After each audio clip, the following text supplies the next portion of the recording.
Bonjour tout le monde, j'espère que ça va bien. Aujourd'hui, on est le 24 juin, c'est la fête de la Saint-Jean-Baptiste, la fête des Québécois. J'aimerais en profiter à tous les gens, tous les chrétiens qui m'écoutent aujourd'hui, ceux de l'Église de la Fort particulièrement, une bonne Saint-Jean.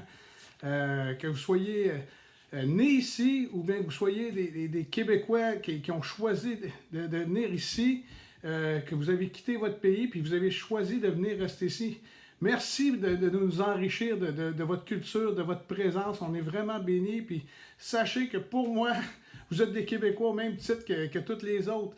À tous ceux qui ont dû quitter le pays aussi, parce que peut-être qu'il y avait de la guerre, peut-être qu'il y avait des problèmes, de l'oppression et toutes sortes de choses. Merci d'avoir choisi le Québec.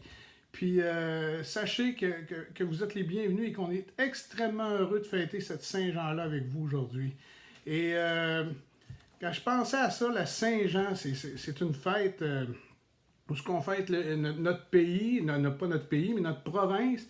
Et je me demandais d'où ça venait un petit peu. Je n'ai pas trouvé grand-chose. J'ai trouvé que c'était les Français au début, lorsqu'ils sont arrivés ici, pour fêter l'été. Ils faisaient des feux d'artifice, puis c'est devenu quelque chose de récurrent. À toutes les années, ils fêtaient la Saint-Jean. C'était pour souhaiter la bienvenue à l'été. Et moi, je me suis dit, mais pourquoi ça s'appelle Saint-Jean? Mais là, à un moment donné, j'ai pas trouvé assez de choses, mais je me suis dit, c'était qui ça, Saint-Jean? Saint-Jean-Baptiste. Fait que j'aimerais ça qu'on regarde un petit peu ensemble quelques qualités que Jean-Baptiste avait et qui font que, il me semble que on devrait avoir ça et que ça enrichirait notre province. Si on se met dans le contexte de l'époque, Jean-Baptiste est arrivé dans une époque où il y avait eu un temps, des centaines d'années de silence de la part de Dieu. Il n'y a pas eu de prophète, il n'y avait rien eu, et les hommes étaient extrêmement religieux. Et quand je parle de religieux, c'est qu'ils faisaient les choses pour les faire, ou souvent même pour plaire aux hommes plutôt que plaire à Dieu. C'était un contexte assez particulier. Fait que des centaines d'années comme ça, où ce que les gens ne faisaient que de la religion. Et leur cœur ne changeait pas, mais c'était juste de la religion. Et Jean-Baptiste, lui, est arrivé dans ce contexte-là. Et il s'est mis à prêcher la repentance, quelque chose que ça devait être assez impressionnant. Là. Lui est arrivé et dit, repentez-vous de vos péchés, donnez votre cœur à Dieu, vous allez être pardonné, puis vous allez hériter de la vie éternelle. Puis là, il est baptisé. Donc, il est arrivé dans un contexte de même. Et on sait qu'aujourd'hui, on vit encore des situations comme ça, où lorsqu'on prêche la repentance, lorsqu'on prêche le pardon des péchés, on est un petit peu à contre-courant. Et Jean-Baptiste était de cette race-là qui était à contre-courant. Et la première qualité que je voudrais nommer de Jean-Baptiste, c'était qu'il avait un amour pour Dieu incroyable. Son amour pour Dieu dépassait sa propre vie. Lui, il dépendait de Dieu et lui, il aimait Dieu plus que sa propre vie. Imaginez ça un petit peu. À un point que il a décidé que lui, sa vie ne comptait que pour Dieu. Et il a mis en place des mécanismes pour l'aider à ce que Dieu soit toujours en premier dans sa vie. Et je trouve que c'est tellement un bon exemple pour nous, pour les chrétiens québécois, que Dieu soit toujours en première place dans notre vie.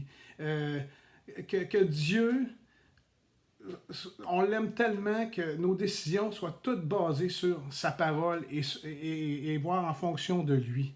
Et c'est ce que Jean était. Deuxièmement, c'est un homme intègre.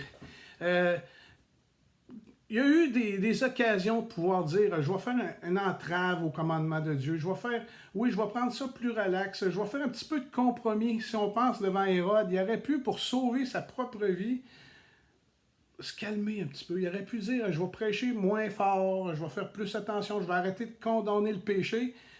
Et non, au détriment de sa vie, il a continué. Et c'était un homme intègre. Il était juste en dedans de lui. Il avait à cœur de vraiment servir Dieu et ne pas se laisser embarquer dans les choses humaines. Troisièmement, c'était un homme humble. Malgré ce que Jésus a dit de lui. Jésus a dit de lui, je vous le dis, Luc 7, 28, je vous le dis, parmi ceux qui sont nés de femmes, il n'y a point de plus grand que Jean. Cependant, le plus petit dans le royaume de Dieu est plus grand que lui. Hey, vous êtes-vous déjà arrêté à cette parole de Jésus? parmi ceux qui sont nés de femmes, il n'y en a point de plus grand que lui. Pensez-y un peu. Jésus, qui connaît les cœurs, qui connaît les pensées, il dit de Jean-Baptiste, il n'y en a pas de plus grand. Là, quand il dit qu'il n'y en a pas de plus grand, là, on pense à Abraham, on pense à Moïse, on pense à David, que Dieu dit que c'est un homme selon son cœur. Et il dit de Jean, il n'y en a pas de plus grand. Peut-être qu'eux autres étaient au moins égales à lui, on ne le sait pas, mais il n'y en a pas de plus grand. Et de la part de Jésus, quel compliment extraordinaire. Mais malgré ça, ce qui m'amène à sa troisième qualité, c'est un homme humble.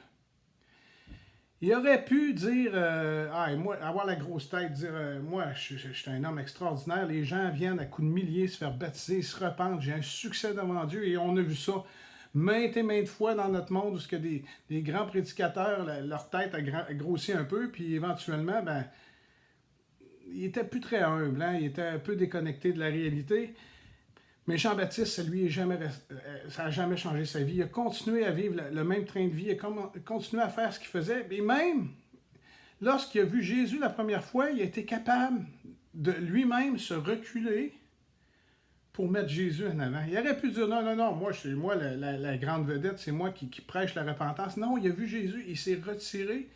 Puis il a même dit, il faut que lui grandisse afin que moi, il faut que je rapetisse afin que lui grandisse. Donc, c'était un homme humble. Et une de ses plus grandes qualités, il avait un souci pour les âmes. Il a prêché la repentance. Il a crié dans le désert, il a crié partout où il allait, il prêchait la repentance.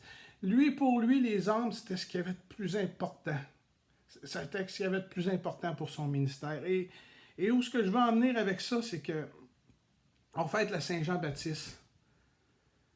Est-ce que on peut un peu s'inspirer aussi de ce Jean-Baptiste dans nos propres vies, avec un amour pour Dieu extraordinaire, être intègre. Des fois, on a des chances de contourner, c'est pas si pire, mais on le fait, ou on le fait pas. D'être cette humilité-là, même si on a un succès dans certains ministères, dans certains domaines, de rester humble et de reconnaître que c'est par la grâce de Dieu qu'on est là où on est. Et est-ce qu'on peut avoir ce souci pour les âmes? Les gens périssent autour de nous, ils ont besoin de Jésus dans leur vie, ils ont besoin d'une pierre solide dans leur vie, et ils ont besoin d'un baume dans leur vie. Et nous sommes la voix qui crie dans le désert présentement. Frères et sœurs, le défi de cette semaine, c'est soyons des Jean-Baptiste, dans nos cœurs, dans nos pensées et dans nos vies. Que Dieu vous bénisse, joyeuse Saint-Jean, et que dans le nom de Jésus, que Dieu puisse continuer à faire son œuvre en nous. Amen.